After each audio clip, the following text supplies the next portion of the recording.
Saludamos al doctor Ismael Quintana. Él es abogado experto en Derecho Constitucional. Abogado Quintana, el Consejo Nacional Electoral ha hecho un llamado coincidentemente con un asesinato que se daba prácticamente a las mismas horas en que se transmitía una cadena nacional a los candidatos, a los actores políticos en estas elecciones a tener tolerancia y a evitar situaciones de enfrentamiento. Les decía, paralelamente se dio un hecho muy grave. La noche de ayer, otro candidato, en este caso asambleísta por la provincia de Esmeraldas, era asesinado. Preocupa y perturba al país estas situaciones que vienen dándose secuencialmente, que ahora en el marco de una campaña electoral afectan a actores políticos.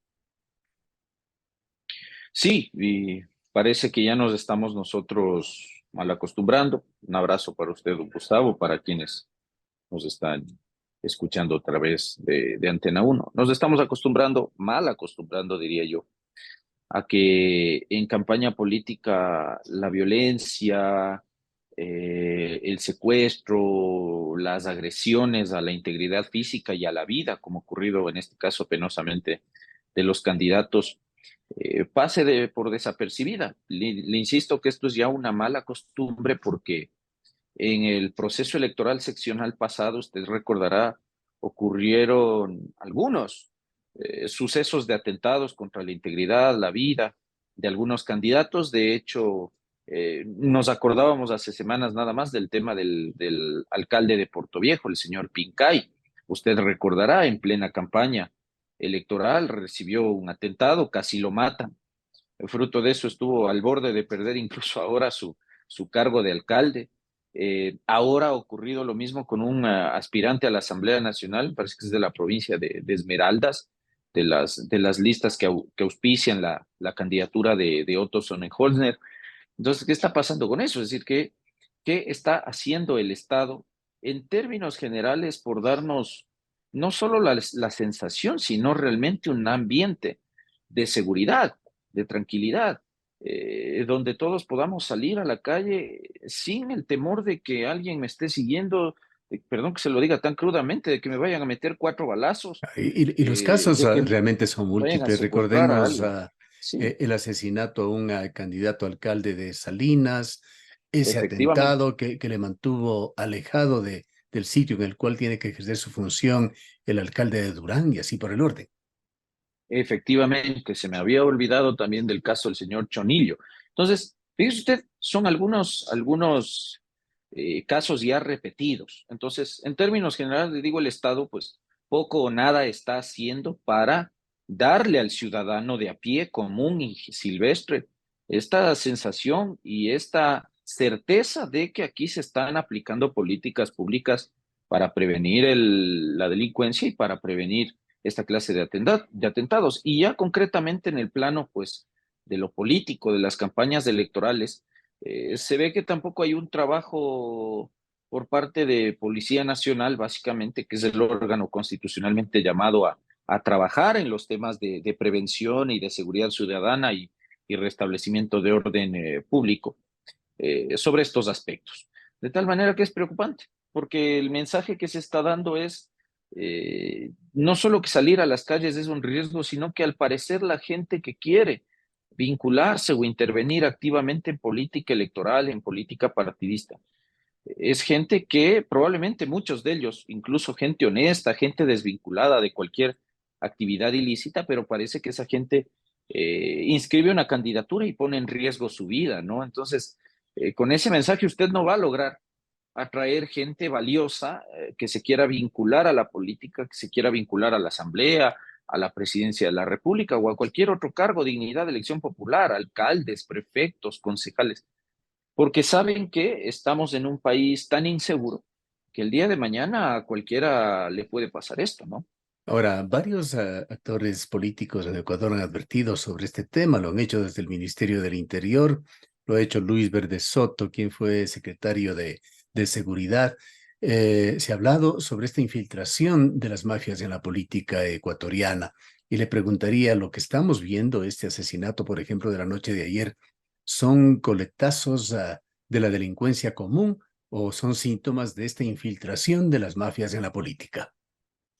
Yo no sé si es un síntoma de eso o de delincuencia común, porque primero hay que esperar a ver cuáles son los resultados de la investigación previa que tendrá que abrir por este lamentable hecho la Fiscalía General del Estado, y a partir de eso podemos empezar a asegurar si es que hay algunos elementos, algunos indicios para vincular esta clase de atentados o de asesinatos con lo que usted bien ha denominado esta especie de infiltración de grupos delictivos en la actividad política. Sería penoso que eso ocurra, triste realmente para la política del país, porque entonces supondría que nuestras organizaciones políticas, que deberían ser más bien la forma más evidente de expresión de las distintas corrientes de pensamiento de la ciudadanía, en realidad están siendo manejadas por cualquier razón, ¿ah? Por amenazas, por temor, o porque también hay estos famosos auspicios económicos a las campañas sin control,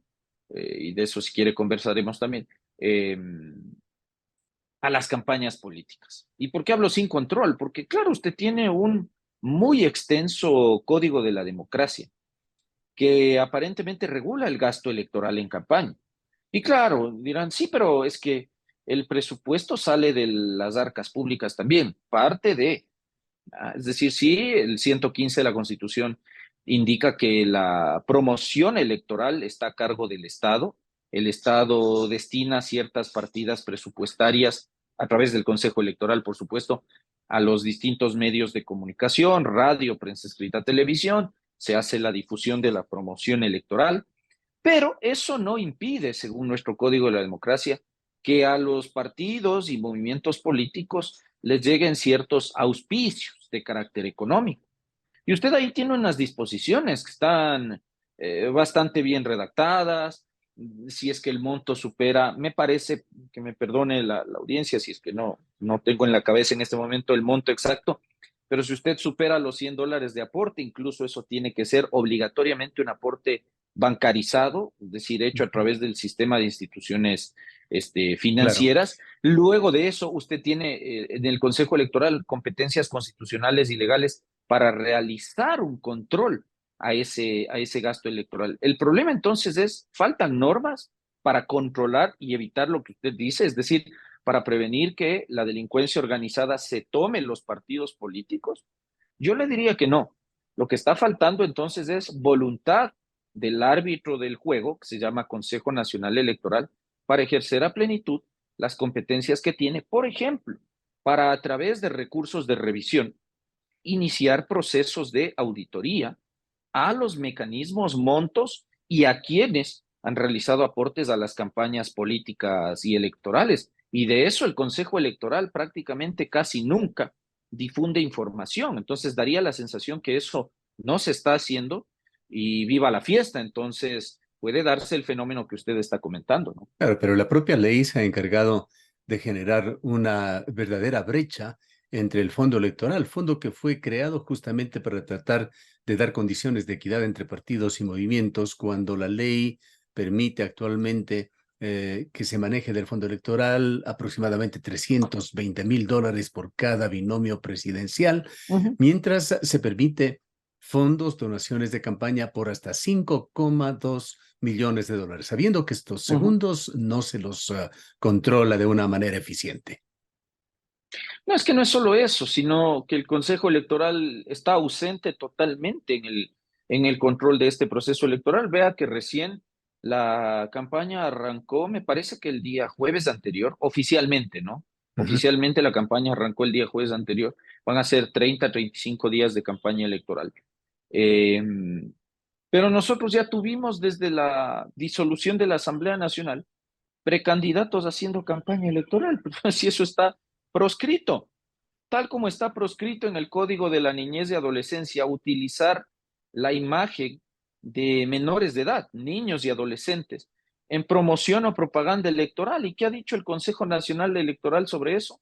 Ha iniciado un procedimiento para sancionar a las organizaciones políticas por la violación de estas normas. Ha presentado algún recurso contencioso electoral en el TCE para denunciar estas violaciones a la ley. Entonces, a dónde quiero llegar? Es que el Consejo Electoral no controla estas cosas que parecería que son menores, pero que son importantes. Peor va a controlar lo que usted está hablando, es decir, cientos de miles, cuando no de millones de dólares, que ingresan a las organizaciones políticas para efectos de las campañas electorales. Por eso usted bien hace en separar la cosa. Una cosa es la difusión o la promoción electoral en medios de comunicación. Eso está, entre comillas, regulado, controlado por el Consejo Electoral, porque esos recursos, insisto, salen del presupuesto general del Estado. Entonces, todo está pautado, todo está contratado y finalmente en eso no hay mayor problema. Claro, y recuerde que en Lo redes otro es, lo sociales, que otro es es lo que no se mueve. la otra gran corriente, no existe ningún tipo de control. Sí, no tenemos un reglamento. El Consejo Electoral tiene, según el artículo 25 de la Ley Orgánica Electoral, amplias facultades para reglamentar el Código de la Democracia. Fíjese usted que este es uno de los casos en los cuales la Constitución limita la potestad reglamentaria del presidente de la República. Por eso usted no tiene un reglamento expedido a través de un decreto ejecutivo al Código de la Democracia, porque la Constitución le entrega esa potestad reglamentaria al CNE. Y el CNE tiene varios reglamentos, el de inscripción de candidaturas, el de procesos de democracia interna, el de mecanismos de participación en democracia directa, etcétera, etcétera, etcétera.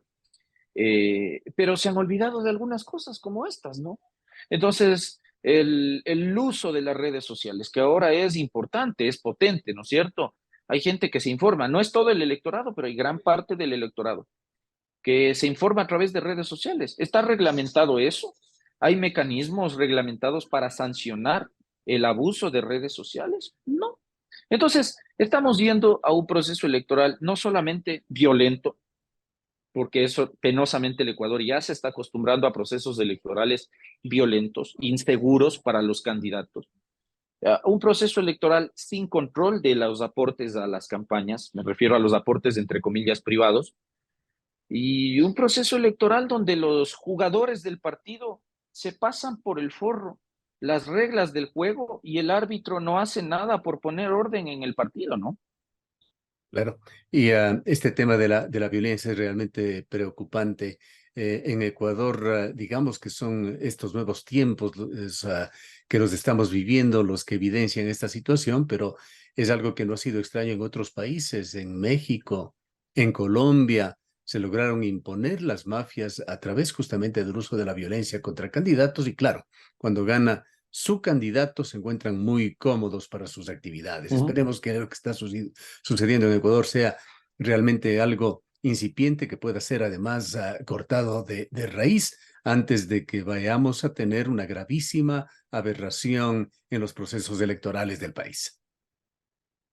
Sí, ojalá no vaya esto escalando a otros niveles, ¿no? Recuerde usted el caso de Colombia, del ex candidato presidencial Luis Carlos Galán, esos asesinatos que se daban ahí, naturalmente en otros contextos que espero que el país no llegue a experimentar y a vivir. Pero claro, estas muertes violentas por razones políticas, pero que detrás de esas razones políticas, que no son necesariamente ideológicas, también están razones de orden económico, de orden delictivo. Entonces, pero claro, mientras usted no tenga ministro del Interior, mientras usted no tenga una Policía Nacional con fuerte presencia, mientras el Estado no ponga mano dura respecto de los temas de combate al crimen, el resultado es el que estamos viendo. Bien, quisiera pasar a otro tema, el de este sistema que nos hemos visto obligados a adoptar en Ecuador tras la muerte cruzada, con una democracia que funciona de una manera muy sui generis. La jueza Daniela Salazar ha convocado a una audiencia por el proyecto de decreto ley de reestructuración empresarial. Otro juez lo hizo también con aquel que pretendía perdonar intereses y hacer un poco más fácil la vida de estudiantes endeudados. ¿Cómo mira usted este sistema? ¿Cómo está funcionando? A ver, está funcionando como la Constitución dispone. Es decir, eh, no sé si para el presidente Lazo era eh, un secreto el tema de que le tocaba gobernar con la Corte Constitucional al lado. No, no existe fórmula alguna de que tras la muerte cruzada el presidente gobierne sin control. Se deshace de la Asamblea Nacional, eso es cierto, pero muchos advertíamos que probablemente la incapacidad de gestión y de gobierno se iba a trasladar a esta mala excusa. Entonces, ¿a qué quiero ir? Entonces, antes del enemigo era la legislatura, una muy mala legislatura, y eso ya lo sabemos. Pero ahora el pretexto es que el enemigo, el obstruccionismo viene de parte de la Corte Constitucional. Entonces, ahora él ya no es un tema de la Asamblea no me deja gobernar, es que es un tema de que la Corte Constitucional no me deja gobernar. Lo cierto es que el artículo 148 de la Constitución plantea claramente que previo a que entren en vigencia estos llamados decretos ley urgentes en materia económica, que por supuesto los puede emitir el presidente de la República, se requiere, en palabras muy sencillas, del visto bueno de la Corte Constitucional. Y la Corte, en los dos primeros dictámenes que sacó hace ya, no sé, será un mes, ha trazado la cancha, porque ese era uno de los problemas que teníamos con la Constitución actual. No estaba determinado cuál era el procedimiento a seguir para efectos de que la Corte Constitucional realice este control. Entonces a la Corte le ha tocado ir sobre la marcha diseñando este procedimiento a través de los dictámenes. Y las tres cosas que la Corte va a revisar son que el decreto ley sea de materia económica, es decir, esté vinculado a la política económica desde el ámbito constitucional. En segundo lugar, que es el que más le ha molestado, parece, al presidente de la República, es que ese decreto ley tenga realmente el carácter de urgente. Es decir, que, como ha dicho la Corte, la norma, una vez implementada, genere un impacto beneficioso en la vida económica del país, que sirva para cumplir o satisfacer algunas circunstancias emergentes que pudiesen poner en riesgo, por ejemplo, el equilibrio de las finanzas públicas, pero no para implementar a palos de ciego políticas económicas que probablemente, ha dicho la Corte, tienen que ser implementadas en el corto, en el largo y en el mediano plazo y que supongan la implementación de una visión de cómo debe manejarse la economía en el país. En pocas palabras, de aquellas cosas que pudiesen esperar a la instalación de la nueva legislatura. Entonces ahí tal vez estos dos nuevos decretos, al menos uno de ellos, desde mi punto de vista, va probablemente a tener la misma suerte que tuvo el decreto ley de zonas francas. Me refiero a este de la famosa reestructuración económica de las empresas. Yo creo que el decreto que tiene que ver con la reestructuración o la condonación de estas deudas de quienes en su momento se hicieron de un crédito educativo y que no lo han podido pagar y contra quienes el Estado ha tenido que iniciar procedimiento coactivo, es un decreto que más o menos sigue la línea, en cambio, del tema tributario. Yo creo que la Corte no va a tener mayor predicamento en darle el visto bueno a ese decreto porque cumpliría los parámetros que la Corte ha dicho. Pero en el caso de la reestructuración financiera, económica de las empresas, me parece a mí que no satisface el estándar de urgencia que la Corte Constitucional ha fijado. Y aunque al presidente Lazo no le agrade, el presidente tiene que gobernar, como todos, sometido a los controles judiciales que hace la Corte Constitucional. Entonces, aquí me parece que es importante distinguir que el presidente efectivamente tiene la facultad de calificar al decreto ley como urgente en materia económica, pero quien finalmente tiene que resolver si esa calificación no supone un bypaseo al artículo 148 de la Constitución, es la Corte Constitucional. Entonces, finalmente, aunque a muchos no guste, en esta materia los que tienen la última palabra son los 9 miembros de la Corte. Y mi sensación, sin querer dármelas de adivino, es que habrá lo mismo que pasó con los dos primeros decretos. Es decir, se lo calificarán tal vez al de las coactivas y le desestimarán su decreto de reestructuración económica empresarial.